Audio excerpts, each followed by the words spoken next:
Russia's economic leverage, NATO's vulnerabilities. Russia's recent actions in annexing Crimea and supporting separatists in eastern Ukraine have put the North Atlantic Treaty Organization, NATO, in a delicate position. While NATO continues to issue sanctions, Russia has responded by threatening economic retaliation against its neighbors and NATO members. Russia has a number of economic levers it can use to exert pressure on NATO members. One of the most significant is energy exports. Russia is one of the world's largest producers of oil and natural gas, and Europe is highly dependent on Russian energy supplies. This dependency has given Russia significant leverage over European energy markets and has allowed the country to use energy as a political weapon. In 2014, when Russia annexed Crimea, it also cut off gas supplies to Ukraine. This move was intended to put pressure on Ukraine and send a message to Europe that Russia was willing to use its energy resources as a weapon. It is a warning that NATO members should take seriously. Another significant economic lever Russia can use to exert pressure on NATO members is trade.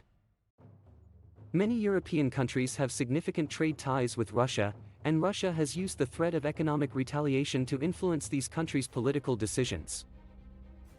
For example, when the Netherlands launched an investigation into the 2014 downing of Malaysia Airlines flight MH17, which was shot down over eastern Ukraine by Russian-backed separatists, Russia responded by cutting off Dutch flour imports.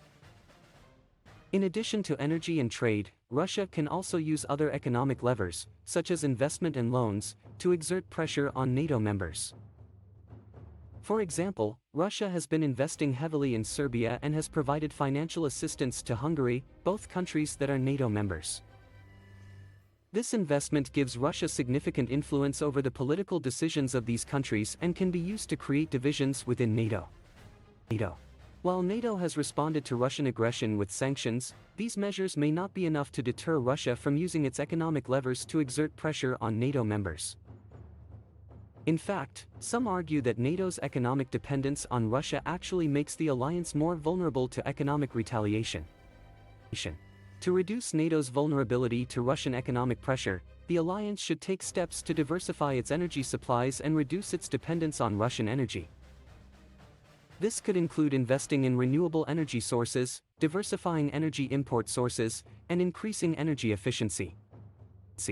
The European Union has already taken steps in this direction, with plans to reduce energy consumption by 20% and increase the share of renewables in the energy mix to 20% by 2020. NATO also needs to strengthen its economic ties with countries outside of Russia's orbit.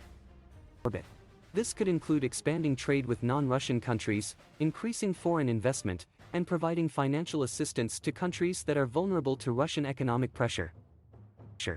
In addition to economic measures, NATO can also take steps to increase its military readiness and improve its ability to respond to Russian aggression. This could include increasing defense spending, improving military capabilities and training, and enhancing military cooperation among NATO members. NATO should also continue to work with its partners in the region, such as Ukraine and Georgia, to strengthen their defenses and increase their ability to resist Russian aggression.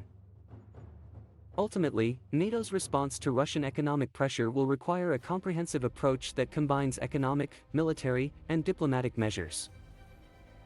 While Russia's economic leverage may be a formidable challenge for NATO, the alliance has the resources and capabilities to meet this challenge and ensure its security in the face of Russian aggression.